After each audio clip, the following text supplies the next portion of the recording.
Hey there, welcome to Mama Belle's Home. My name is Cassidy and I want to talk to you about the 5 mom mistakes I think you should avoid. Being a mom is not an easy job. Trust me, I'm a mom of 7. I know that it is an extremely challenging and often difficult job. And making mistakes is a normal part of the process. There are things that we are going to mess up because, like I said, it's a very difficult and challenging job. And it is just a part of the normal process in your journey to make mistakes. We're not all perfect, nor should we try to be. But there are 5 common mistakes I think that as moms we make that can have a lasting effect on mom and the child. And here are those 5 mom mistakes I think you should avoid.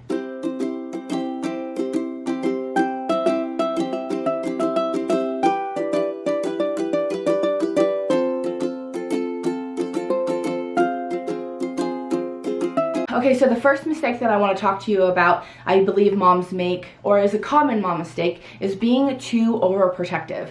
That very closely hovering helicopter mom, if you will. So being too overprotective, too overbearing, can hinder your child's growth and development. Kids need to explore, they need to test things out, they need to make mistakes so that they can learn those valuable lessons.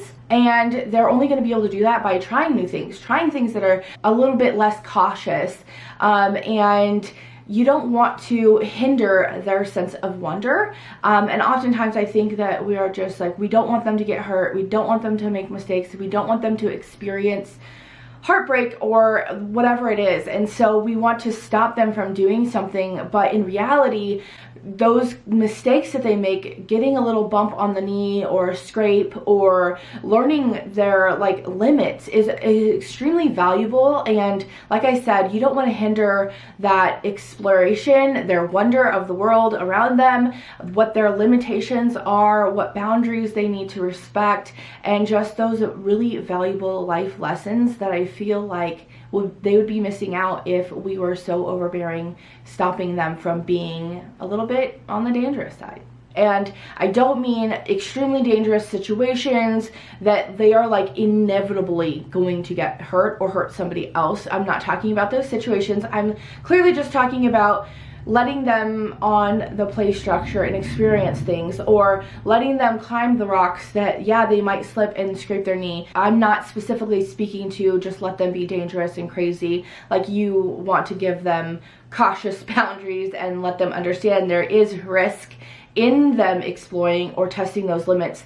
But I think that, at least for me, I have experienced moments where I have just been overprotective and kind of overbearing for really no reason, and I think stopping my child from really being able to explore. And I'm thankful for other moms who have spoke that into my life and have me kind of step back a little bit, or just wait, let's see how it goes, and then, you know, if something happens, great, you're here, but let's just see what they do. And that was such a huge softening of my heart in how I was playing that, and my role in that, and what, you know, potentially I could have been holding them back from.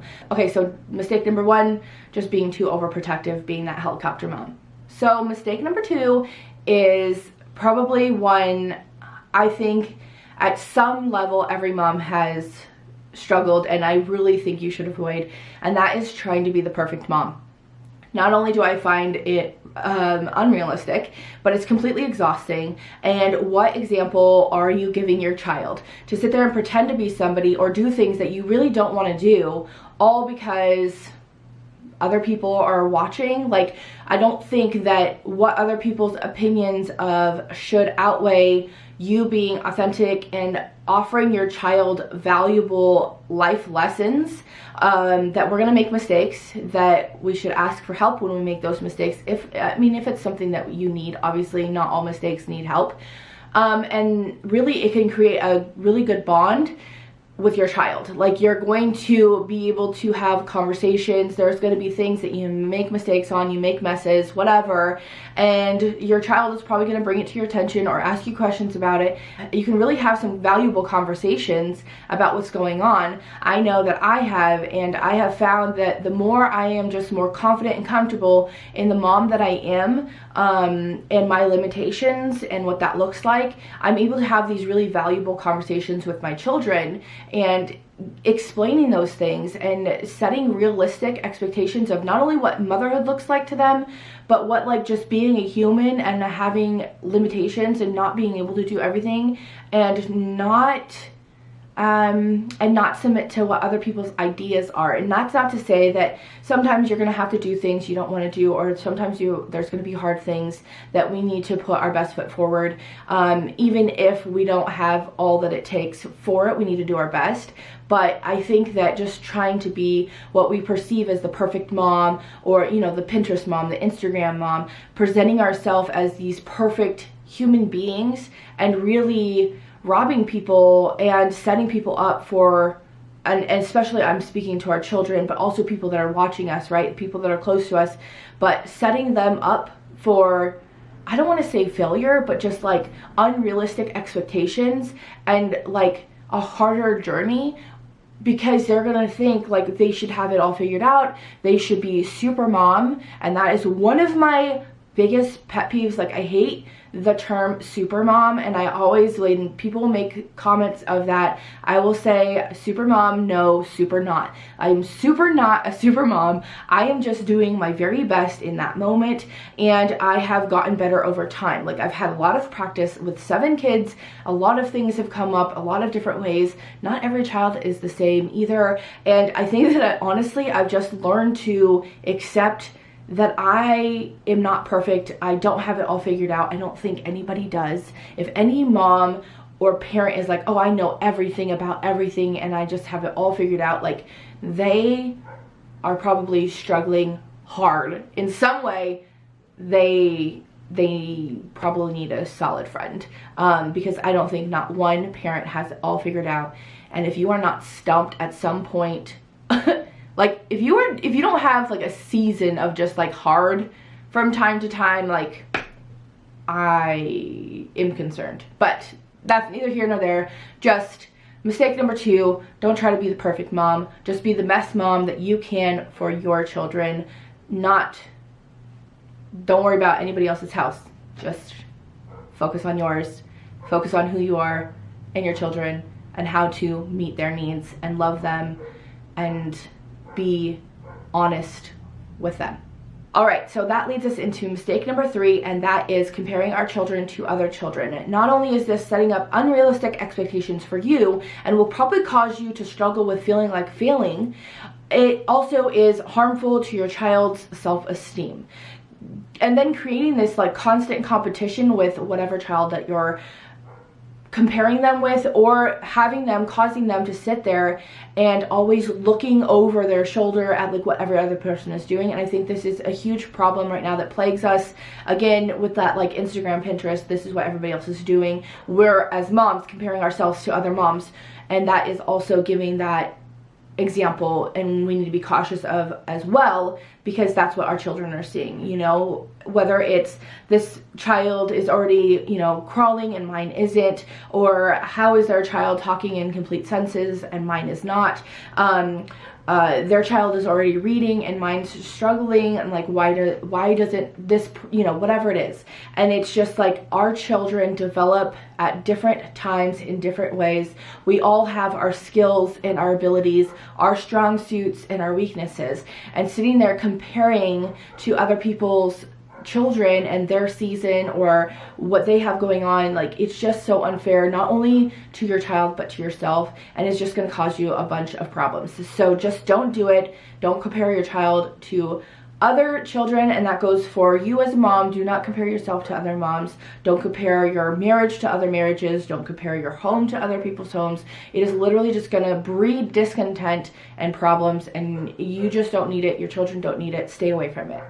Mistake number 4, I think that moms are making, or just parenting in general, is a lack of boundaries. And I don't mean in this like new age sense of like boundaries, but I mean as far as giving your children's rules, regulations, boundaries as far as their behavior, what they're allowed to do, what they're not allowed to do, how far they can go, how far they can't go, and just making sure that they have structure and consequences for those boundary crossings. Whether you're disciplining them because of poor behavior or just explaining to them and expressing to them why they cannot, you know, run out into the street, or why they can't go out of the yard, the dangers of it, and now you can't play outside without mom or something. You get what I'm saying? Like giving them natural boundaries and then consequences that coincide with those boundaries,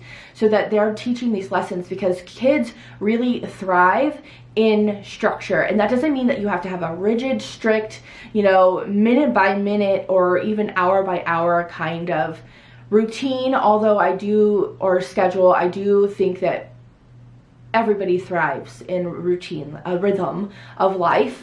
Even as like a homeschooling mom, I do so much better, my children do so much better, some even more than others, when we have like a structure in our day and they have like rules and regulations. And so giving this like free, I don't know, this whole idea of like freedom and consequences, and that they can just behave however they want without natural consequences happening, is just insane. And I think that it's a problem that is really prevalent right now. And so mistake number 4 is not setting clear consequences and boundaries for your children. All right, so then our last mistake, mistake number 5, I think is a huge problem right now, is moms neglecting self-care, which can lead to burnout and just frustration. And I don't mean in this like, again, this very modern idea of like self-care where we need to have this like 15-step skincare routine, and we have to have these spa days and these mom getaways and vacations and like all of these like glamorous crazy things that for the normal average mom is unrealistic, and feeling like, well, you know, I can't do self-care because of these things, and therefore like it just, you know, it just again creates some bitterness and resentment and frustration, and is going to take away from that joy in your mothering. And so don't think that it needs to be this like huge glamorous thing. Now, if that is like something you're like, okay, I'm gonna save up for like a year, you know, girl trip or whatever, like you have your means, you know what is in your means. But I am talking about just like regular self-care where you're doing things that you enjoy just because you enjoy them, whether it's reading or sewing or maybe writing in your journal or just writing stories or poems, drawing, coloring. It could be taking time away from your kids and stepping out of the house, going out with the girls, going out on a date night. But it's just creating some margin in your day or in your week where you can, you know, just decompress and take time for yourself, reflect, and just like relax. Because I know for me, like once a week, usually on Saturdays when my husband's here and we've done all of our family chores and all of that, I will go step away for an hour or two, whether it's me having like lunch by myself and just kind of like working on some things that I really have. Like YouTube is a huge, like I love it. I love being able to create. I love being able to talk to other moms and just, God willing, be encouraging and helpful, and just kind of like fighting against this idea that, you know, we hate motherhood. Like I hate that, and there's so much beauty and value in it, and so I want to speak against that, and I hope that I am. But it's something that I really enjoy, and so being able to step away and work on this, that is fun for me. And it is something that it's like, it's my own thing. It's something that refreshes me and makes me feel like good, and I get to relax and just focus on it, and usually like have a meal by myself, because if you are a mom and you have little ones, you know your food is not your own, and there's magic in your food that even if they had the exact same thing, it's just not as good as yours.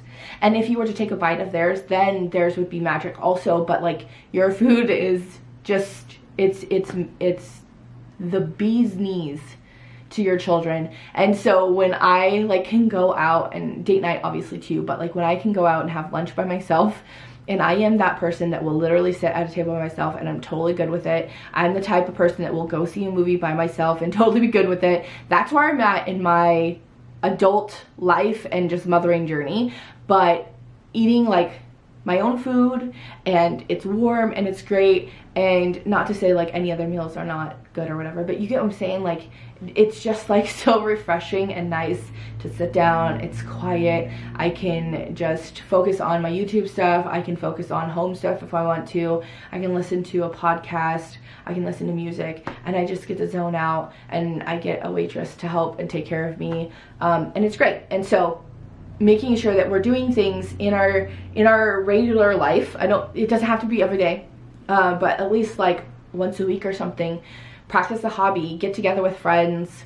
I think that there is huge value in having mom friends, and it doesn't have to be this like huge thing. Like I said, it could literally be calling a friend over and you guys like working on a project together, or maybe starting a craft or a hobby together that you guys can do and just like hang out, or even a group like they're in your community, like, hey, I really want to learn how to scrapbook, or hey, I love to learn how to crochet, you know, who would like to get together once a week for like an hour or two, just something like that. You get what I'm saying? Like, so I don't mean this like huge extravagant self-care idea, but just like doing little things throughout your regular life that gives you joy, aside from your children and your home and your husband, and just time to like self-reflect and just breathe, you know? And then that way you're gonna feel more refreshed and ready to hop back into it. Okay, so those are my 5 mistakes that I think that moms are making